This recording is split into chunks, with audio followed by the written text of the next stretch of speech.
Bonjour, installez-vous, je vous en prie. Bon, on va faire un petit récapitulatif, parce que là, c'est plus possible. Ça fait combien de temps que t'as coupé les glucides? Ça fait 1 mois, professeur. Mais je veux être sec, donc j'ai tout viré. Plus de sucre, plus de riz, plus de pain, plus rien. D'accord. Et depuis combien de temps t'as l'énergie d'un cadavre? Je sais pas, hein, peut-être 2 semaines, 3 semaines, 4 semaines. Mais c'est la sèche, c'est normal. Normal, tu dis. Laisse-moi deviner. Tes entraînements ont l'intensité d'un échauffement. Tu dors mal, tu récupères pas, tu perds pas de gras, et pourtant tes muscles sont déjà tout plats. Ah oui, j'oubliais. T'as du mal à réfléchir et à te concentrer sur quelque chose. Enfin ça, faut-il encore s'en apercevoir?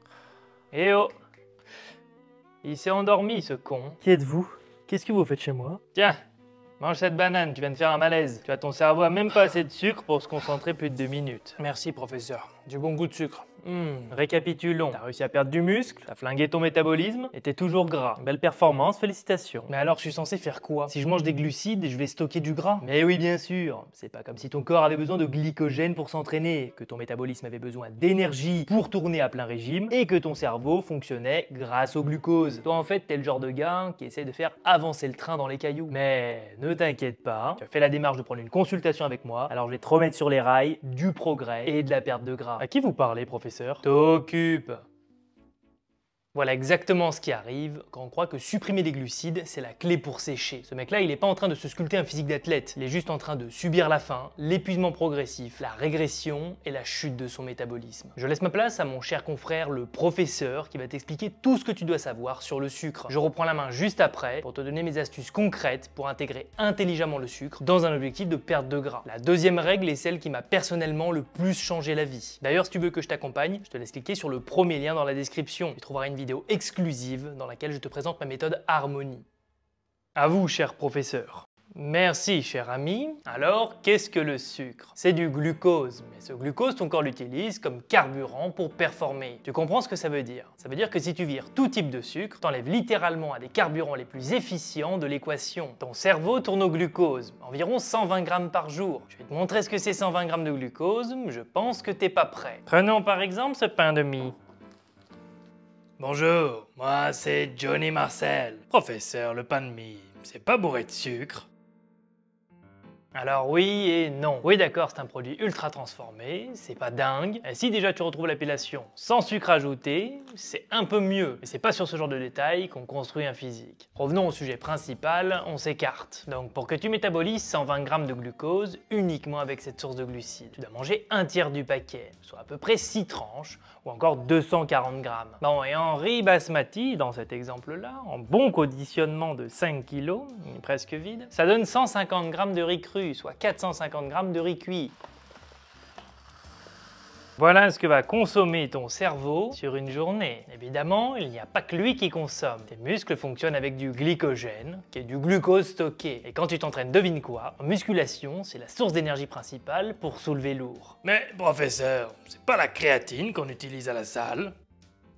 Tes muscles ont 3 solutions pour créer de l'énergie. L'ATP phosphocréatine, la création d'énergie la plus rapide qui soit, mais aussi la plus courte. Donc oui, tu t'en sers en musculation, mais efficacement que jusqu'à 10 à 15 secondes d'effort. Ensuite, c'est le glycogène et le glucose qui sont utilisés pour générer de l'énergie. Dominant en musculation, puisqu'efficient jusqu'à 2 minutes d'effort. Après, c'est la dégradation des graisses couplée à l'oxygénation qui prend le relais. Alors maintenant, explique-moi, si t'as vidé ton réservoir de glycogène, mais que tu refuses de le recharger, tu crois que tu vas faire quoi? Tout donner à l'entraînement? Tout exploser sous tes barres? Évidemment non. C'est comme si tu avais un moteur de 800 chevaux, essence, biturbo, dont 150 chevaux en hybride, mais que tu veux pas remplir ton réservoir. Du coup c'est super, t'as de gros turbos et de quoi rouler sans essence. Sauf que tu peux pas dépasser les 100 km/h et t'as 50 km d'autonomie. Putain, c'est une belle affaire. Évidemment, tu commences à perdre de la force. Tes muscles s'aplatissent, ton métabolisme ralentit. Et le pire dans tout ça, tu stockes du gras plus facilement parce que tu perds petit à petit ta capacité à stocker du sucre, tes réserves de glycogène ayant diminué. Qui dit cétogène prolongé dit logiquement déficit important. Sauf si tu exploses tes lipides et tes protéines, et c'est rarement une bonne idée. Une chute brutale de tes apports entraîne tout un tas de belles merdes au niveau hormonal et physiologique. Une baisse de la testostérone, moins d'hormones thyroïdiennes T3 et T4, baisse de la leptine et augmentation de la gréline, t'as tout le temps faim et t'es jamais rassasié, augmentation de la dégradation des acides aminés pour créer de l'énergie stimulée par la libération de cortisol. En gros, tu bouffes ton muscle et ça s'appelle la néoglucogénèse. Évidemment, qui dit hausse du cortisol, qui remplit remplissage des graisses dès que possible. Tu vas aussi retrouver un risque de résistance à l'insuline plus accru à long terme. Des mots somme toute un peu compliqués pour t'expliquer que tu te sabotes. T'as voulu sécher plus vite, à la place t'as transformé ton corps en une machine à stocker. Bien joué.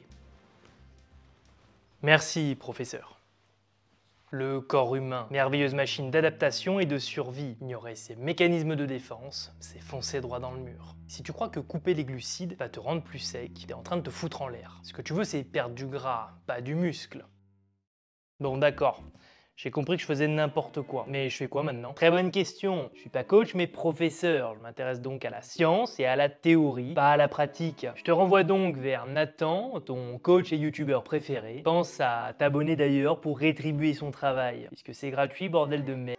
3 règles simples, tu les appliques et tu vas voir que non seulement tu vas sécher, mais tu le feras en restant performant. Première règle, ne supprime pas les sucres, priorise les plus intéressants. Arrête d'en avoir peur. Ce qu'il faut, c'est choisir les bonnes sources. Toutes les sources issues de produits bruts, céréales, racines, tubercules, fruits, miel, etc. Désolé de casser un mythe, mais l'indice glycémique, on s'en fout complètement. En fait, ta glycémie est contrebalancée par un bol alimentaire varié. Donc, seul cas où tu fais attention à l'indice glycémique, c'est quand tu consommes une source de sucre seule. Et encore, tu verras dans la deuxième règle que même les sucres rapides peuvent être pertinents bien utilisés. Donc vraiment, seule règle avec le choix des sucres, produits bruts, non transformés, sucres non raffinés et un bol alimentaire varié pour limiter grandement l'indice glycémique. Évidemment, évite les sucres que tu digères mal et privilégie ceux que tu préfères tout en variant tes sources. Deuxième règle, la digestion et le stockage des sucres varient énormément en fonction du délai post-séance. Premier point, après une séance intense, part du principe que pour un remplissage complet de tes réserves de glycogène, tu peux compter 24 heures pour faire large. En revanche, juste après ton entraînement, ton corps a une dette de glycogène et va donc optimiser le remplissage de ses réserves dans les 30 minutes qui suivent l'entraînement. Dans cette fenêtre étroite, tu peux envoyer du sucre rapide, comme du miel, une banane ou 2-3 dattes. Pourquoi pas une protéine en poudre qui va accélérer l'absorption du sucre grâce à son effet insulinogène. Dans les 2 heures qui suivent ta séance, essaye de faire rentrer une bonne partie de tes glucides complexes de la journée dans un repas complet avec des protéines et modérer les graisses pour ne pas ralentir la digestion et le remplissage qui est encore boosté au vu de la proximité de la fin de ta séance. Pour la répartition, tout dépend de l'heure à laquelle tu t'entraînes, de ton nombre de repas et de ton activité. Mais si tu as un métier sédentaire, ce que je te conseille, c'est de prévoir 70% de ton apport en sucre réparti sur les 2-3 heures qui suivent ta séance. Si tu t'entraînes en milieu d'après-midi, tu peux suivre cette répartition. Je te laisse le temps de checker, ça te donne une idée d'une répartition, mais ça reste vraiment adapté à la préférence, à tes sensations à l'entraînement et à ton feeling. L'idée de cette répartition, c'est d'éviter les apports de sucre importants alors que tes réserves de glycogène sont quasiment pleines. Si tu as une vie sédentaire, tu vas dépenser peu de glycogène. Ça évite aussi d'avoir un temps de digestion long et de créer un pic de glycémie important le matin. Cette répartition permet de faire rentrer le sucre dans l'organisme quand il en a le plus besoin et qu'il va le plus optimiser le remplissage de ses stocks. Troisième règle, ne diabolise pas les sucres, mais contrôle-le intelligemment. Si tu passes d'une restriction totale à une crise de boulimie incontrôlée, là on a un problème. Tu dois réussir à distinguer une envie d'une pulsion. Une pulsion, c'est incontrôlable. Tu te retrouves à dégommer tout ce qui passe dans des proportions parfois gargantuesques. Une envie, tu peux patienter pour l'assouvir, voire t'en passer. La clé, c'est l'équilibre. Rien ne doit être interdit. La conscience et le contrôle, c'est le secret. Donc évidemment que tu peux t'envoyer ton dessert préféré quand tu vas au resto, mais apprécie-le comme quelque chose d'occasionnel et prends-en conscience. Une petite règle bonus, ajuste ton apport en fonction de ton activité. Les jours d'entraînement, tu montes un petit peu tes glucides pour performer et mieux récupérer. Les jours de repos, tu les réduis légèrement sans tomber dans l'extrême. L'idée étant de rester dans un léger déficit. Tu régules donc tes apports en glucides entre les jours hauts et les jours bas pour maintenir ce léger déficit. Tu veux sécher et conserver ton muscle, alors applique ces règles, sinon on continue de faire n'importe quoi et de ressembler à une brindille fatiguée. Tu fais comme tu veux, et par contre tu reviendras pas me voir pour te plaindre. D'accord professeur, je vais tester ça. Bien.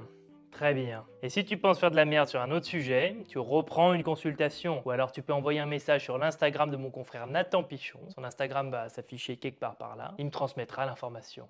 Tu sais maintenant que couper les glucides ne te rendra pas plus sec. Ça te rend plus faible, plus frustré et ça flingue tes progrès. La vraie solution, c'est d'apprendre à les utiliser intelligemment. Si tu veux que je t'accompagne, je te laisse cliquer sur le premier lien dans la description. Je te laisse une vidéo exclusive pour te présenter ma méthode Harmonie. Dis-moi en commentaire si toi aussi, t'as déjà connu l'énergie cadavérique d'une cétogène de la mort. Sur ce, finis tes pâtes, démonte-toi sous les barres et je te dis gros bisous et à très vite.